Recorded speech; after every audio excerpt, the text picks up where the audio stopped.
Olórí Fúnmiláyọ̀ Adédèjì wọ́n ní tí wọ́n di méjì lọ́dọ̀ yìí máfà ẹ̀ka àwọn náà máa gbáradì.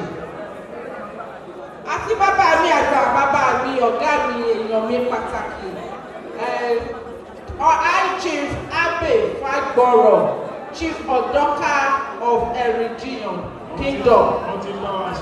Wọ́n ti bá wa àtijọ́ ṣe tó ń kú régé tó ń tò ètò àwọn náà wàá gba àmì àyẹ́bí lẹ́nìí. Bàbá mi pàtàkì.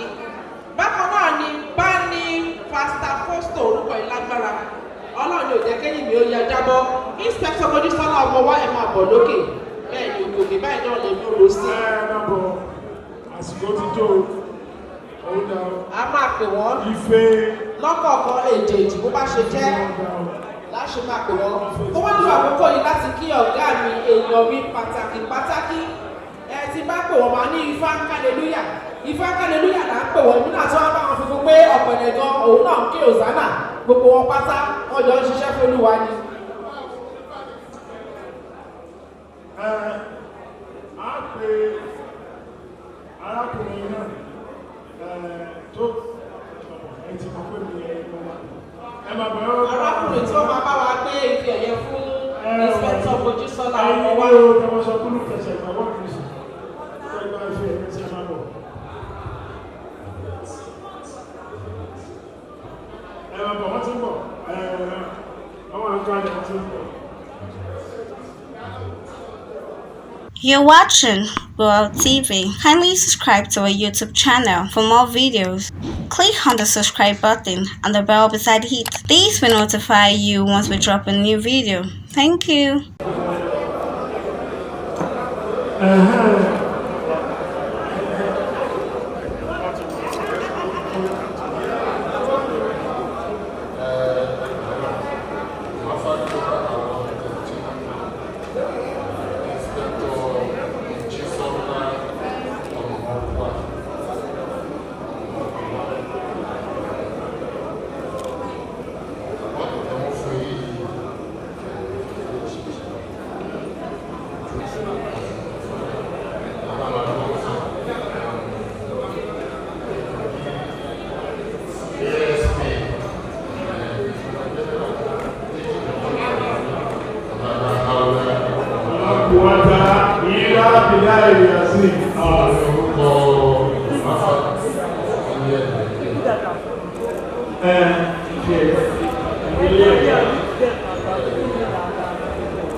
God bless you. God bless everybody. Thank you. Ṣé gan àbùtá aṣọ ní pọ̀ gan-an ọlọ́pàá wọn mi ọlọ́pàá wọn mi ẹ má ti lọ ẹ má ti lọ ẹ má lọ ọjọ́ ìpọ̀ ẹ ṣiṣẹ́ gan.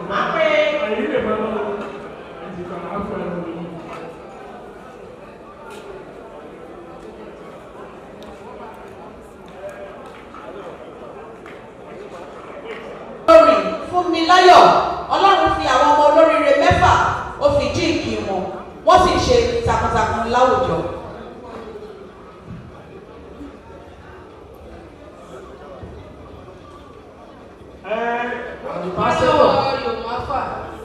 Kẹ́tọ́ sọ̀rọ̀ ẹ̀ wọ́n tún ní ambassador Yorùbá ní ambassador olórí. Mo tẹ̀sẹ̀ pẹ̀lẹ́ bí àbíkọ́ lọ́rùn bọ̀ tí ambassador olórí Láyọ̀ Adéléjì ní àmọ̀tá ẹ̀sìn pọ̀. Ẹ ṣe gan, ó ń gba àwọ́ọ̀dù, wọ́n fi àpapọ̀ ọ̀rẹ́ mi olórí, ambassador olórí, Adéléjì Fúnmiláyọ̀, ó wà ní Canada. Olórí Fúnmiláyọ̀ jẹ́ òṣìṣẹ́ takuntakun tí a lè fọwọ́ sí ẹ̀yìn. Tó wá sí mọ́ra wa pẹ̀lú àtìlẹ́gbọ̀rọ̀ Ọlọ́run, Ọlọ́run ò ní fi kú ìyàwó. Ó jẹ́ èèyàn dáradára, ìyẹn fojú pọ̀ náà.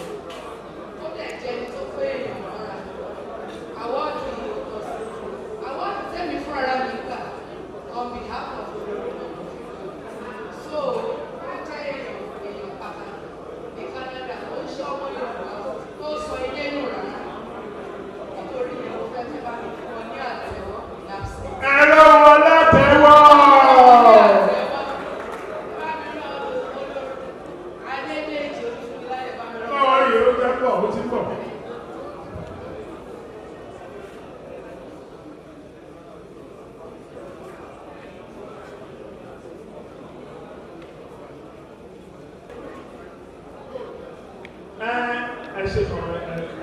Ẹ ṣe púpọ̀. A pe Alhaji Chief Abdulateef, Chief Alexandra.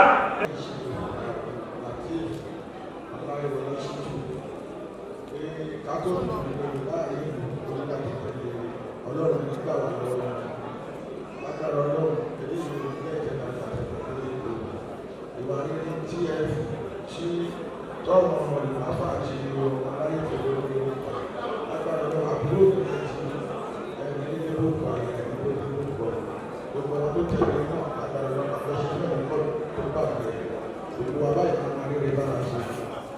Mo gbé àwọn ẹgbẹ́ ìfún lórúkọ Papa Global Award.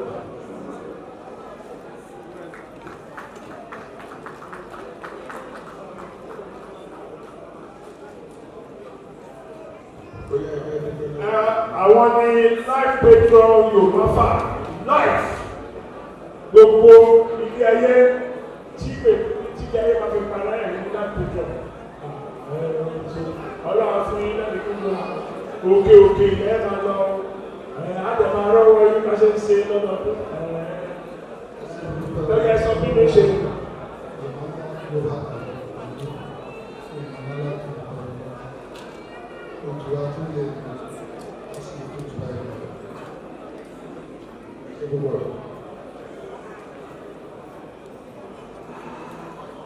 Ẹ ṣeun sá.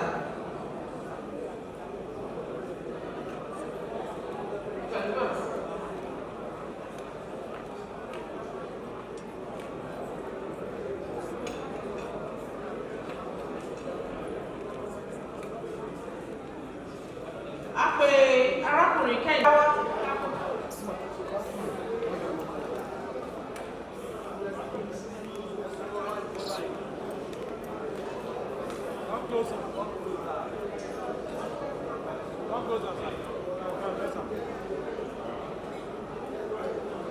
Ní orúkọ ọlọ́pàá tó ní ayé pẹ̀lú gbogbo àwọn ìgbìmọ̀ tí wọ́n ṣe àgbékalẹ̀ àmì ẹ̀yẹ ilé ìyẹn ni Mofa Global Award 2021.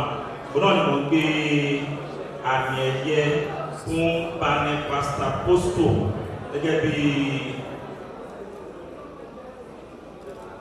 ajábalẹ̀ ìràwọ̀ ọkùnrin títún lórílẹ̀-èdè Nàìjíríà àti káàkiri àgbáyé.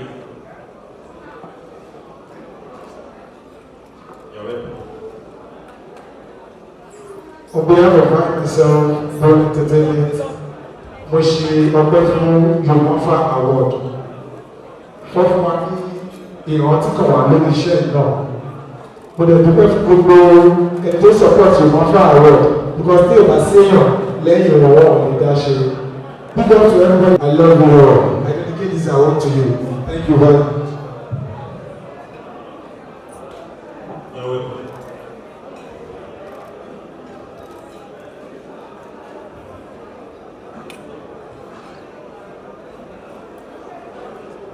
Akí bàbá wa kábíyèsí. Láyé ìjọba, ó yẹ kí wọ́n ti wà ní ipò tó ga jù pátápátá tó fi jẹ́ pé tí èèyàn bá fẹ̀yìntì láàyè yẹn gbogbo nǹkan tó bá wà níkàáwọ́ rẹ̀ ní òkò lọ́lé. Ọ̀gá wa ẹni yìí, ẹni àpọ́nlé, ẹni ẹ̀yẹ pé. Èmi pẹ̀lú mo máa gbé fún ọ àmì ẹ̀yẹ tó tọ́ sí yìí ni nítorí iṣẹ́ lẹ ṣe débẹ̀. Mo dẹ̀ dúpẹ́ púpọ̀ lọ́wọ́ àwọn alákòóso Yomafa Global Awards. Awọ́ọ̀dù yìí àmì ẹ̀yẹ wọ́n yàtọ̀ sí àwọn àmì ẹ̀yẹ tí wọ́n ń fowó rà. Béèyàn bá ti jókòó yóò ṣe bára rẹ̀ nínú fọ́tò. Béèyàn bá ṣe gbajúmọ̀ tó náà ni ìbò rẹ̀ ó ṣe pọ̀ tó ni wọ́n fi mẹ́ni tó fakọyọ. Ẹni tí yóò kàn wá gbé àmì ẹ̀yẹ yìí fún bàbá wa olóyè David Abe Fagboro Agbègbègbàdéwà gẹ́gẹ́ bí ààrẹ gbajúgbajà apèbèlà jákèjádò gbogbo orígun mẹ́rẹ̀ẹ̀rin àgbáńlá ayé. Àwọn náà ni bàbá wa aláṣẹ àti olùdásílẹ̀ iléeṣẹ́ Shile Alexander Properties Nigeria Limited, the life patron Yomafa Global Award High Chief Ọ̀túnba Wahidi Muraina. Ẹ bá mi fún ọ ní àtẹ́wọ́ aláṣẹ Alexander Properties. Ẹ pàtẹ́wọ́ dáadáa. Gbogbo ẹ̀yin tẹ́ ẹ pàtẹ́wọ́ ẹ rògbòdò. Ẹ̀yin tẹ́ ẹ pàtẹ́wọ́ ẹ̀yin náà rògbòdò. Bàbá wa, mo dúpẹ́ lọ́wọ́ àwọn pèdèpèdè àti sọ̀rọ̀sọ̀rọ̀ tí wọ́n wà níbí. Mo kí gbogbo àwọn olórin, mo sì kí gbogbo àwọn ládéládé lóyèlóyè. Mo kí gbogbo àwọn òṣèré orí ìtàgé gómìnà ẹgbẹ́ Tampa nípínlẹ̀ Èkó. Mo kí mi ò láǹfààní láti sọ̀rọ̀ púpọ̀ ni. Mo kí gbogbo àwọn olùfimọ̀ Royal Parliament.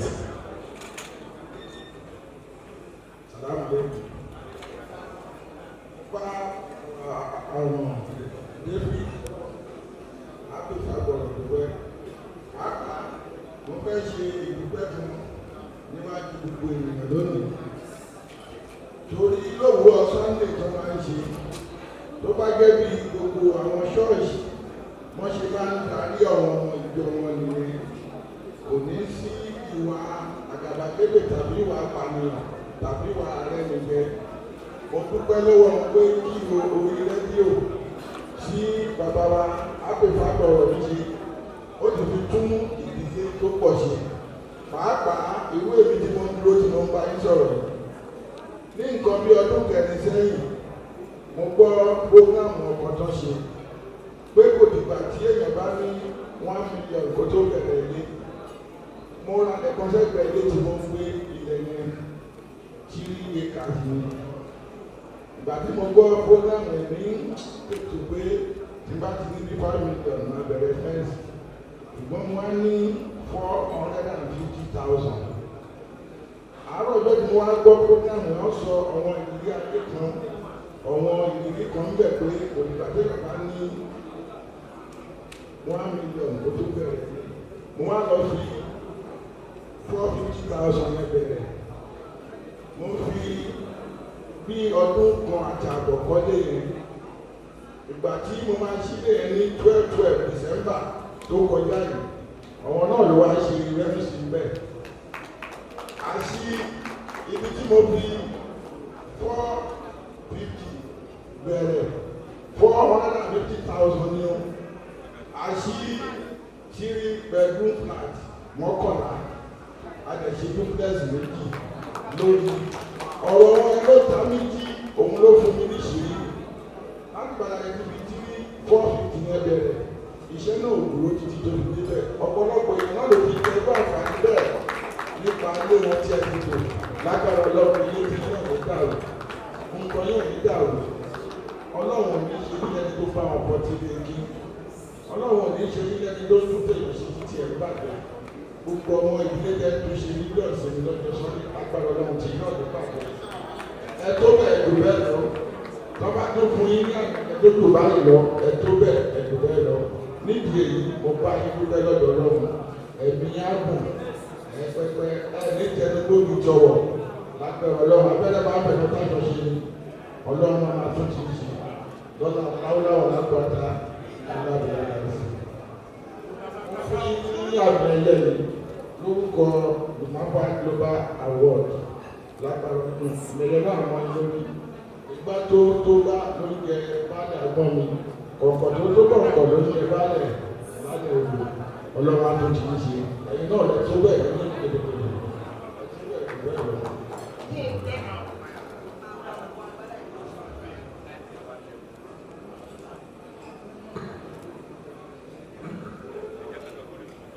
bí wọ́n lè lọ àwọn Saheed Òṣùpá Royal Parliament àwọn náà dúró sẹ́yìn bàbá gbágbágbá wọn láwọn wà níbí o wọ́n bá ìbẹ̀rẹ̀ kọ́sùmáìsì ẹ ṣeun àpò àṣeyẹ náà.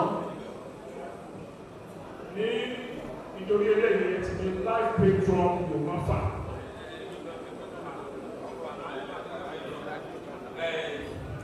ẹ jẹ́ kí n tẹ̀ kọ́kọ́ dúpẹ́ náà fún ti àmì ẹ̀yẹ yìí. Mo dúpẹ́ lọ́wọ́ àwọn tí ó ṣe agbátẹrù ètò yìí. Ojú òkè ti ọmọ tuntun nínú oyún ojú òní ti yín o. Ojú òkè ti ọjọ́ kọ́mọ́yọ, ojú òkè ti òrùkọ́ mọ́nà ojú òní ti yín o. Mo dúpẹ́ lọ́wọ́ gbogbo ẹ̀yin tí ẹ̀ ń gbọ́ mi lórí rédíò. Ẹ̀yin lẹ sọ mí dìlú mọ́ká o.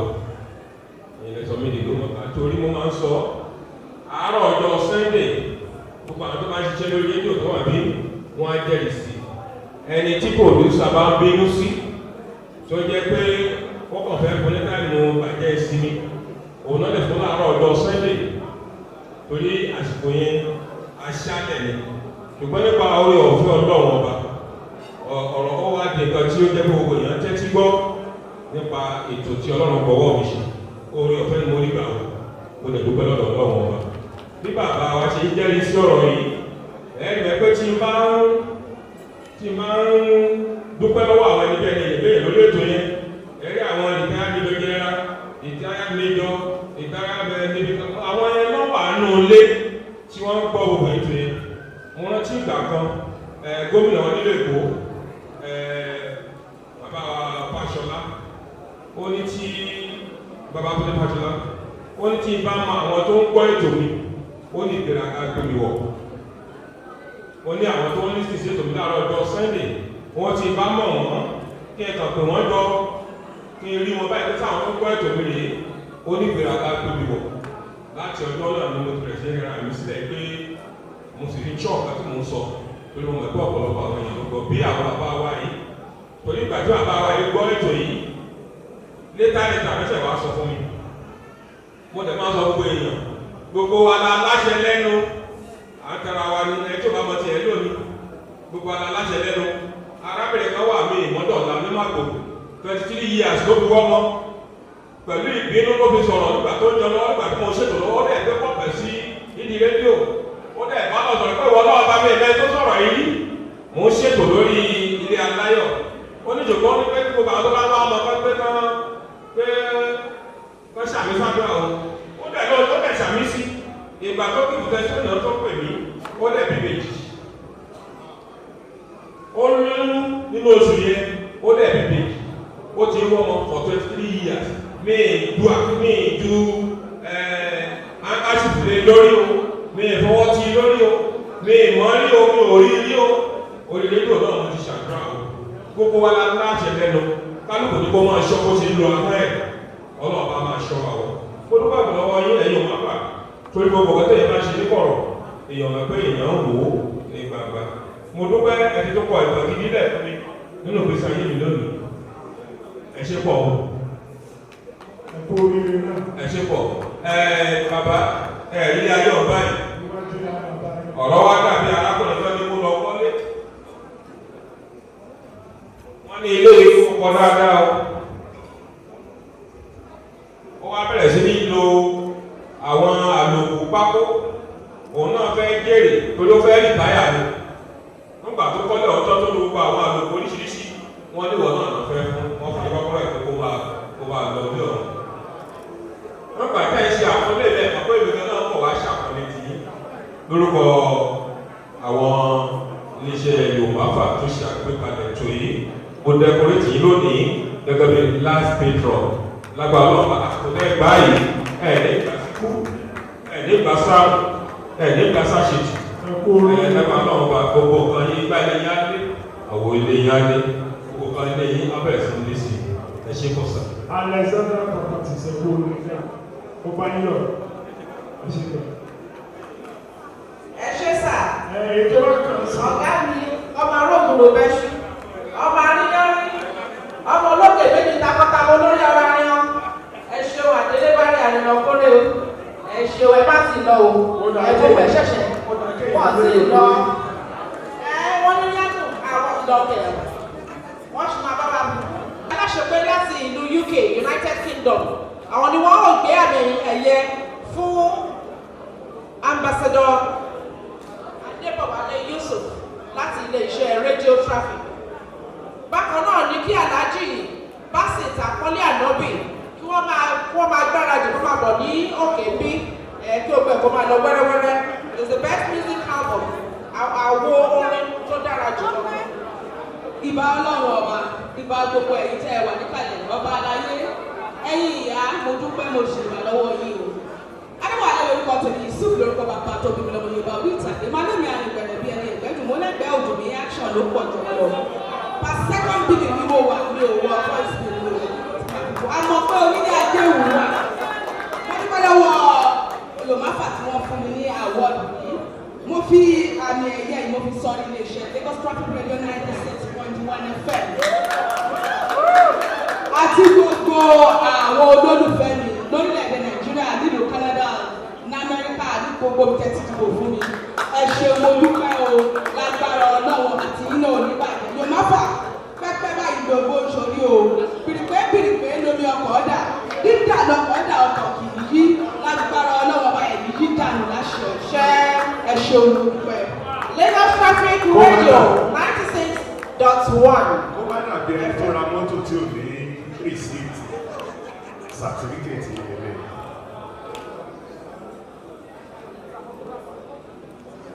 ẹ kú oríire náà lórúkọ Yorùbá Fà àti gbogbo àgbáyé tí wọ́n dìbò fún yín I am glad to present this ẹ kú oríire sí.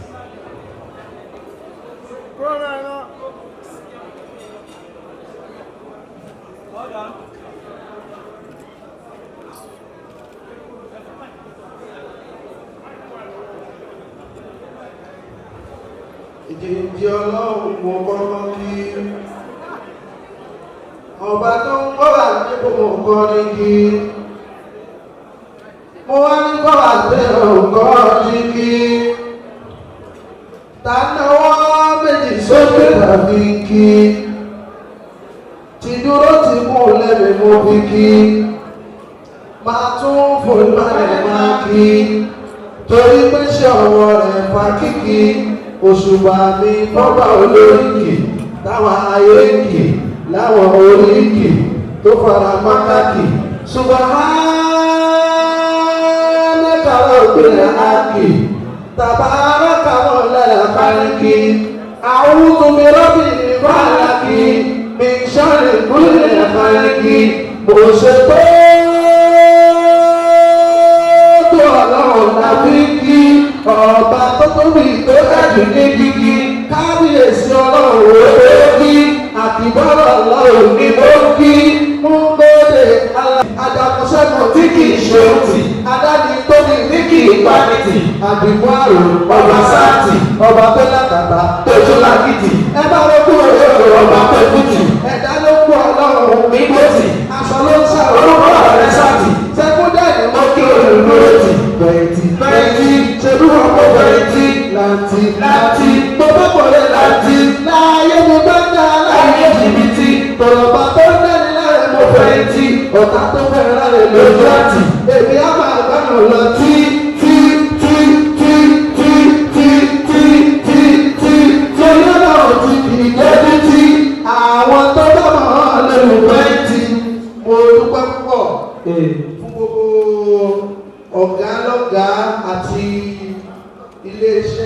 wọ́n gbé torí kalẹ̀ Yomafa Global Awards.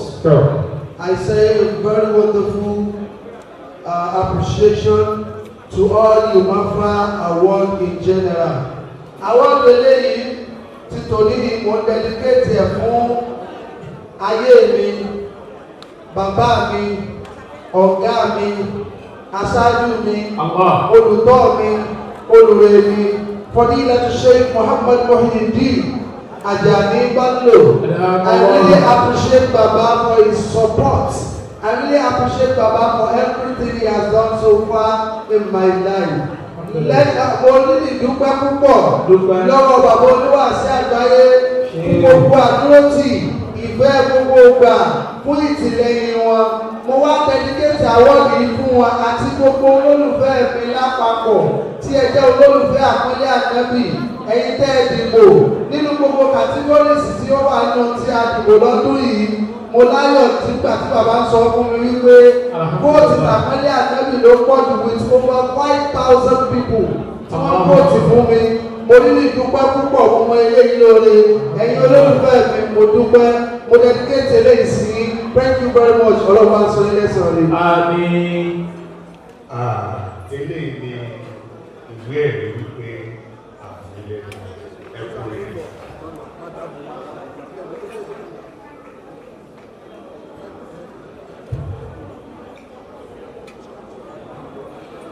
Àwọn àkọ́kọ́ yìí láti pé Honourable Oyèrìndé Olúgbénga Ọlánrewájú is the special advisor to the Lagos State government. Special advisor to the Lagos State governor.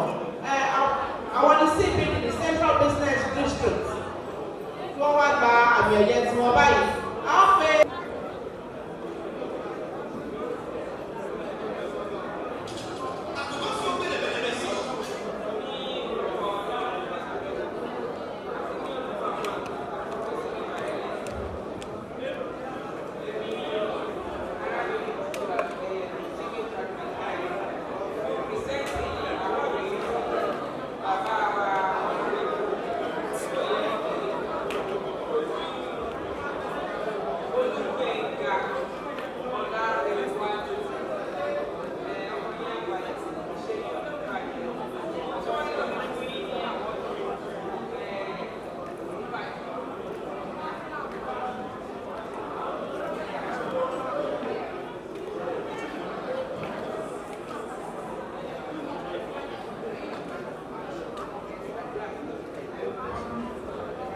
Ẹ ṣé mo dúpẹ́.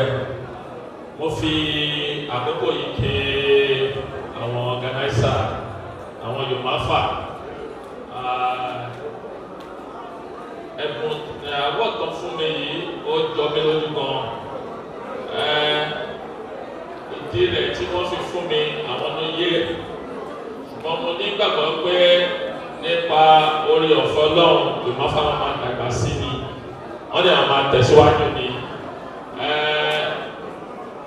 Máa fi àkókò yìí gẹ́gẹ́ bí olórí àwọn ọ̀dọ́, máa fi àkókò yìí láti delegate award yìí fún gbogbo àwọn ọ̀dọ́ ní ìpínlẹ̀ Èkó àti ní Nàìjíríà àti gbogbo àgbáláyé. Build the youth, build the nation. Thanks for watching this video. Please don't forget to click on the subscribe button. Kindly comment and share. We drop new videos daily. Thank you.